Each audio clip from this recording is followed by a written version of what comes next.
It's May 10th. We're finally getting rolling, putting some yellow peas in the ground with our 80-foot seedhawk. So we're towing that with our 610 horsepower versatile four-wheel drive tractor. So we have 3/4 sections that we're gonna do. We have 2 quarters that were in wheat last year and then 1 that was in canola.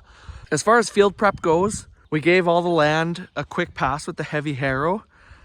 So yeah, that's a degelman, an 80-foot degelman strawmaster, and we're pulling that with our 460 horsepower versatile four-wheel drive tractor, and then we're seeding direct into the ground after that, and then we're land rolling. So that's just to flatten the ground out a little bit and also push all of those stones down, so there's less chance of picking one up with the combine in the fall. And so we're land rolling with a 45-foot right way land roller. So I'm gonna run to my buddy Reggie's and pick up some chrome peas.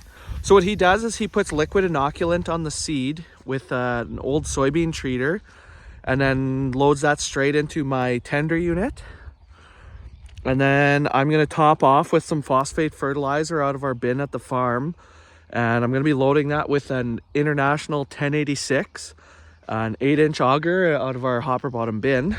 And then I'm gonna be taking the conveyor to the field. Ed's gonna meet me there, and we're gonna load up and get calibrated and everything like that. Honest to goodness, I think we should probably put some more work into our approaches. Equipment keeps getting bigger, and just over time it needs it.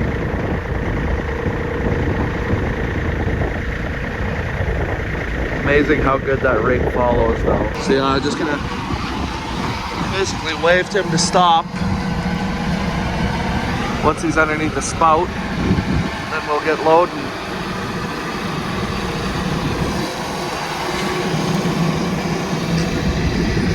Folds down there. Tending it there with popping up with some peas. Getting ready to rock and roll. Next we're gonna add some phosphate back there. This is the big tank here, so it's got scales in it and everything. So we, of course, had some gremlins to deal with on day one. We had a little bit of iPad issues. One of the iPads updated on its own and the other didn't, so they weren't speaking on the same wavelength, and the seedhawk all runs through the iPad, so that was the first hiccup. And then to boot, we filled the seeder full of peas, and the agitator, it worked in the yard, but under load, yeah, it gave grief. So to be able to work on that, we actually had to empty the seeder from all the peas that we put into it. So we conveyored them all back into the tender unit and then fixed the agitator and then re-put all the seed. And then, yeah, over the weekend, there was a bunch of solar flares and stuff like that. So it was messing with the GPS big time. I know we weren't as affected as some other people, so we were pretty fortunate. But my brother in the land roller, actually, his GPS wasn't working at all. So he had a little bit less fun day, maybe a little bit more mentally tiring because he was always having to be on the ball and drive himself. So yeah, our degelman strawmaster heavy harrow. My Uncle Chris, he pulls that with our 460 horsepower versatile tractor, and he runs an Outback guidance system in there.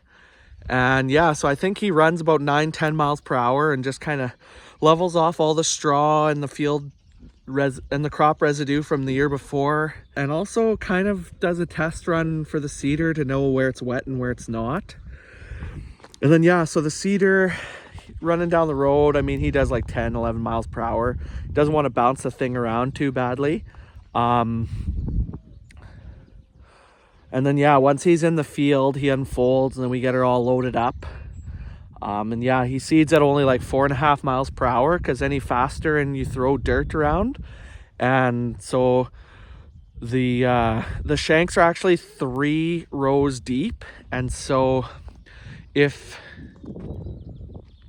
you go too fast, your back row will throw dirt onto where your front row had gone, and it'll bury your seed a lot deeper and you'll get uneven emergence. So yeah, it's a 10-inch row spacing.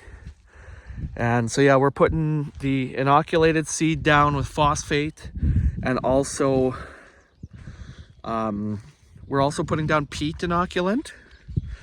And yeah, so my brother was land rolling with the roller, with the right way roller. It's 45 feet wide, and like I said, he's running the Case front wheel assist tractor this year, whereas in the past he would typically run the 460.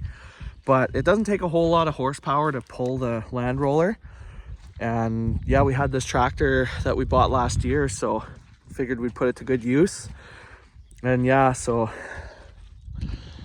I think he land rolls around that 10 miles an hour, and yeah, it's just pushing down most of the rocks and stuff like that, so that makes harvest a little less stressful, a little bit less chance of picking up a stone.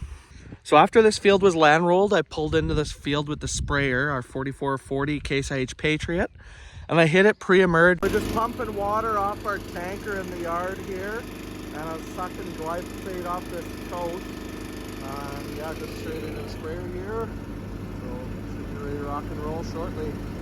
And that's just because there's not a whole lot. You're kind of limited to what you can spray in crop on peas. And so it's good to keep the field clean to begin with at the beginning of the season. We're spraying these peas that we seeded yesterday.